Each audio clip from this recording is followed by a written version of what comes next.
अलग धर्म और जाति के लोग बैठे हुए हैं, सभी का अपना धर्म है और सभी के अपने भगवान हैं। अपने भगवान से कोई समझौता नहीं करता, अपने इष्ट देव से कोई समझौता नहीं करता, भले ही सर कलम हो जाए। हमारे राजपूत समाज के बैठे हैं, इनसे प्रेरणा लेते हैं, सिख समाज से हम लोग प्रेरणा लेते हैं। अगर कोई समाज के विषय पे एक शब्द बोल दे तो तत्काल तलवार से उसकी गर्दन काट दी जाती है। हिंदू धर्म के मर्यादा पुरुषोत्तम राम को तंबू से, टेंट से लाने में 500 साल लग गए। कैसे कांग्रेस को वोट लोग देंगे जो लोग भगवान राम को पेशी में, कोर्ट में ले जाया करते थे और कहते थे जज साहब कि भगवान राम तो काल्पनिक है। कपिल सिब्बल उनके वकील हुआ करते थे, सलमान खुर्शीद उनके वकील हुआ करते थे, कहते थे भगवान राम तो काल्पनिक है।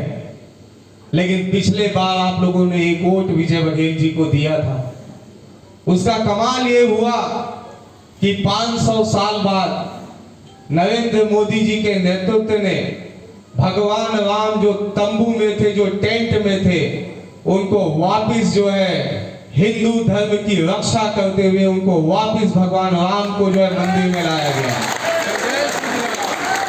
हम अपना घर नहीं बना पाते हैं एक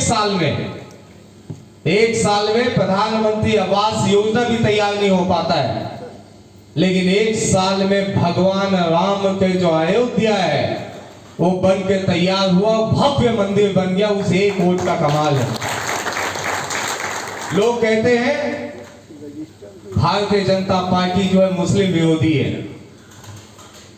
लोग कहते हैं कि मुस्लिमों से भाजपा को नफरत है, लेकिन इस देश के प्रधानमंत्री नरेंद्र मोदी जी ने एक लाइन तय की इस देश के लिए कि सबका साथ, सबका विकास और सबका प्रयास। और यही कारण है मोदी जी को पीड़ा हुई जब मुस्लिम बहनें जब उनके पास गई, हमारी माताएं गई, कि कोई भी ऐसा कारण होता है जो बिना कारण के अगर पति पत्नी में थोड़ी कोई बात हो जाए तो तलाक तलाक तलाक कह के 3 बार तलाक में जो है वो तलाक हो जाता था।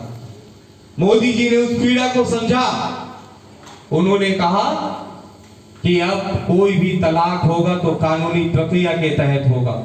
और 3 तलाक का जो कानून जो है लोकसभा और राज्यसभा से प्रस्ताव पारित हुआ। उसके बाद अब अगर किसी भी पति को अगर अपनी पत्नी को अगर तलाक देना है तो उसे अपनी कानूनी प्रक्रिया के तहत गुजरना होगा। बताइए, कश्मीर हमारा भारत का भी अंग था, उसके बावजूद भी कश्मीर में जाने के लिए श्यामा प्रसाद मुखर्जी को वीजा और पासपोर्ट लेके जाने की अनुमति होती थी। हम वहां पे अपना देश का तिरंगा नहीं लहरा सकते थे। उस स्थान पे अलग संविधान चलता था कश्मीर में और भारत का संविधान अलग था। क्या उसमें कोई गंभीर नेतृत्व करने वाला कोई नेता है? क्या कोई ऐसा नेता है इस सभी पार्टियों में जो भारत बातें आपसे कहने आया, अपने पैरों पे खड़ा होकर दौड़ने लगा? सिख समाज से हमारे आदरणीय चहल जी हैं, सब अलग अलग समाज के नेतृत्व कर रहे हैं और